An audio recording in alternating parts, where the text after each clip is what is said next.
இப்போது புதிய அறிமுகம் ஆச்சி ஹோட்டல் சாம்பார் 50 கிராம் ரூபாய் 20 மட்டுமே.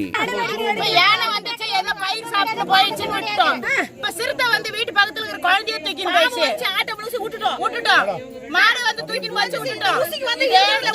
கூட பட்டியில இருக்கிற ஆடு மாடை வந்து புடிச்சு போகுது.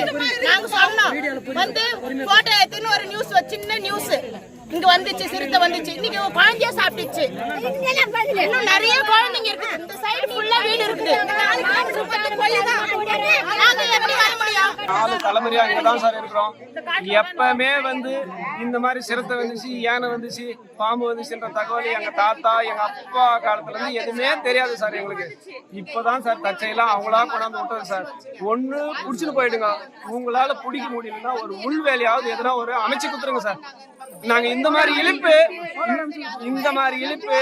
நாங்க இன்னொரு முறை இழுக்கிறதுக்கு நாங்க விருப்பம் இல்லை சார். எங்களுக்கு எதை நீங்க தான் சார் பண்ணணும், நீங்க தான் பண்ணணும். வேற வெளியே எங்களுக்கு தெரியாது. என்ன பண்ணணுமோ என்ன செய்யணுமோ உங்களுக்கு தான் சார் தெரியும். எங்களுக்கு அதிகாரி கார்டு வாட்சர் மட்டும் தான் சார் தெரியும். மற்றது யாருமே எங்களுக்கு தெரியாது சார். மீ போனா போலீஸ் ஸ்டேஷன் போவோம். வேற என்ன சார் பண்ண முடியும்? எப்படியோ எவ்வளோ பெரிய பெரிய அதிகாரிகள்லாம் கேறீங்க. நீங்க சார் எல்லார் வீட்லயுமே குழந்தை குட்டிங்க, எல்லார் வீட்லயுமே எல்லார் குடும்பத்திலுமே இருக்குது சார், இருக்குது. அது எப்படி நம்ம குழந்தை குட்டிங்க எப்படி இருக்குமோ அப்படிதான் சார் நாங்க இருக்கிறோம். 7 மணிக்கு சார் நாங்க கேவத்துல இருந்து ஸ்கூல் விட்டு வீட்டுக்கு வர்றது 7 மணி ஆகுது. அந்த 7 மணிக்கு இந்த மாதிரி நடைவெளியில எதனா நடந்தா நாங்க எப்படி சார் பொறுப்பாக முடியும்? எங்களுக்கு ஒரு பஸ் வசதி கிடையாது. அப்ப நடந்தே வரும்போது குழந்தைங்களை இந்த மாதிரி தூக்கின்னு போனா எப்படி சார்? நீங்க சிறுத்தை விட்டுட்டு இந்த மாதிரி பண்ணா எப்படி சார்?